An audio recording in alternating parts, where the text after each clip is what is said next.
So tonight I will be reviewing on Bedtime Comics with a Redneck. We'll be reviewing the Ultimate Wolverine Volume 1 trade paperback. It collects Ultimate Wolverine 1 to 6 and material from Ultimate Universe 1 year later number 1. So this is part of Marvel's new Ultimate line, which, for whatever reason, they have completely lost their minds and decided they are going to end this line, even though this line is one of their most popular lines. I dare say Spider-Man and so forth is probably outselling the Amazing Spider-Man. But truth be told, Marvel has been running a weird agenda against Spider-Man and Mary Jane being married, and this Ultimate Spider-Man universe, they are married, and as hard as they tried to push against it, all the fans have supported it way more than they have the other Spider-Mans that's been out for the last 10 years, probably longer than that. So, of course, whoever runs Marvel, who is anti-Spider-Man and Mary Jane being married, has obviously gotten butthurt, and they're going to shut it all down. But once again, that's political stuff that those kind of people don't need to be running the industry, because they're too biased. They're not open minded enough to step away from what they want to see. But besides all that, get back into the Ultimate Wolverine. It's not a new design, but it's a different take on him. Uh, he doesn't even go by Ultimate Wolverine in here until you get a little further in the story. He is known as the Winter Soldier in this universe. So mutants, it's not like the main 616 universe where the mutants are intermingling with anybody. In this universe, there is, I've got to give you a backstory on it, so there's some spoilers coming in. This universe was created by the Maker, and the Maker is the Reed Richards from the first Ultimate Universe that went bad.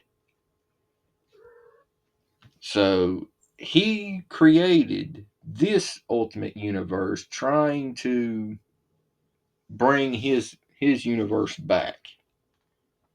Uh, an Ultimate Invasion, which comes before all this. Ultimate Invasion is the beginning of this Ultimate Universe. So if you're interested in this, or this Ultimate Spider-Man, or the Ultimate Black Panther, or even the Ultimate X-Men, you need to read the Ultimate Invasion trade paperback. That is the first steps for this. This Ultimate Invasion is what sets every bit of this up. So the Maker has created another world that he's trying to remake the Ultimate world with. And I won't spoil Ultimate Invasion, all the ins and outs of it, but I do have to spoil how it ends. And the Maker ends up imprisoned. And I think he's in prison for, like, I can't remember right off. It's like 2 years or something. And I can't remember how, but the heroes know that the Maker will break free in 2 years. I think they sent him 2 years in the future or something like that. to where they know they have 2 years to prepare for him to come back. But when he set everything up, when he created this universe, he played with it. He A lot of these Marvel heroes that are the big wigs in the main universe, he kept from becoming heroes in this universe. He stepped in and stopped the moments from happening. Like Peter Parker didn't get bit as the spider, didn't get bit by the spider when he was 13 years old on a field trip.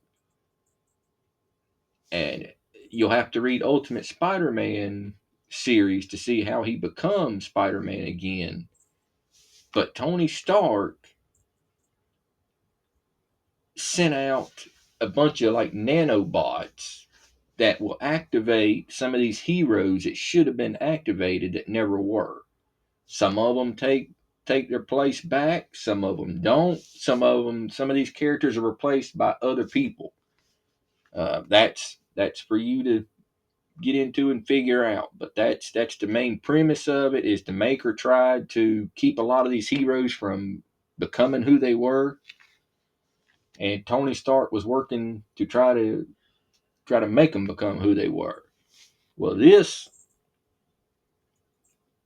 going back in, the mutants are all based in Russia now. They're all the mutants are, from what I understand, is in Russia. Uh, and you've got it's being run by a Russian empire of the Makers Council, which is Colossus, Magic, uh, Captain Britain, I think, and what was there? Omega, was it Omega Red? I think Omega Red's in there. I think, yeah, Omega Red. So I won't go into deep spoilers on this because there's a lot of stuff you need to read on your own in here. But it's your typical Wolverine has been brainwashed, and the first half of the book he's going after the people he should be working with.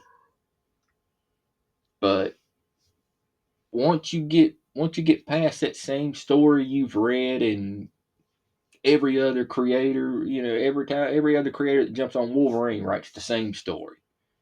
So once you get past that and you start getting into why he is like that, what happened to him, once there's an issue with Sabretooth where you get a little bit different take on Sabretooth, and that works out really well. I like the direction they took with that. By the by the end of the book, like it takes to like the last page of the book before this version of Wolverine actually speaks a single word. But don't let that deter you from the story. Like some parts of the story don't need Wolverine to speak. I mean, there's plenty of words in here. I mean, it's not like you're getting a silent book, but you've got a revelation about Jean Grey in here, Professor Xavier. I mean, you've got a little bit of everything Wolverine related is still going on here. But when you get to the final pages, that's when you start getting the Wolverine back that we know. But we won't see that develop until volume 2. So this is all just primer stuff, getting you ready. But uh, that's about all I can touch on without spoiling major things. Uh, if I had to rate it from a 1 to 10, it's a decent story, but it's one of those that it gets better the further it goes. So I'm really excited to get a hold of volume 2. so I can actually see where they're going with this. But I mean, it's rough. I mean, I will say I read the first couple issues in single issue format, but when I read the whole trade paperback, I did enjoy it more because the stories seemed to focus together more. The single issues are okay, but I feel like single issues are not the way to go with reading comics anymore because they're not wrote like comics were when I first started reading them. When I first started reading them in the 80s and 90s, you had a whole lot of series that were one and done stories, back to back to back to back to back. People just pick up any time and it's a new starting point. Now you've got to where they're all the writers now are writing these big long epic stories that the creators are on there for 20 some issues and they just build a big ongoing story on it. They're better to be read in these book forms now.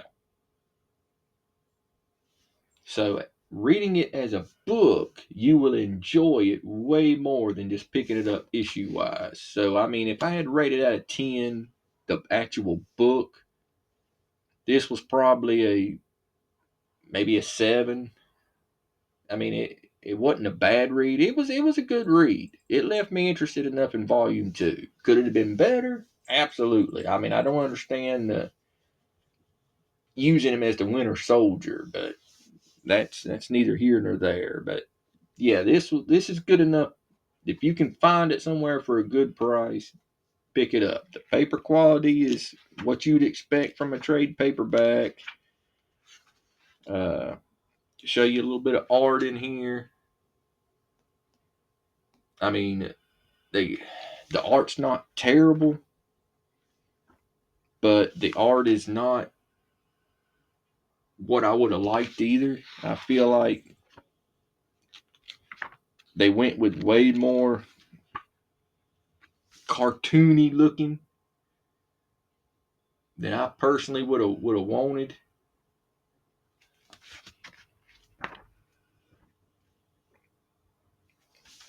But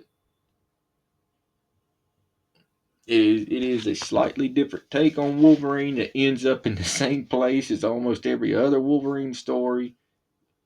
So just keep that in mind. This ain't nothing that reinvents anything. But if you've been a fan of Wolverine for years and years, this would be familiar area. It's priced at $19.99. So if you order it from somewhere like in stock trades, which I don't recommend. I mean, in stock trades has fantastic prices, but their customer service is absolutely the worst I've ever had to use. They It could be 2 weeks before they decide to ship your books out. I mean, and when you email them about it, they don't care. I mean, just point blank, they don't care. So it's a shame because they are the best place to get graphic novels from price wise, but their customer service is so terrible that it's not worth the money I save. Because 3 weeks later, I could find it on Amazon on sale for the same price.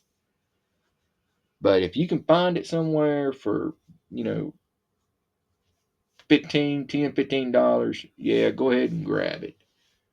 But that's been my review on the Ultimate Wolverine. It, that's all I got to say about that one.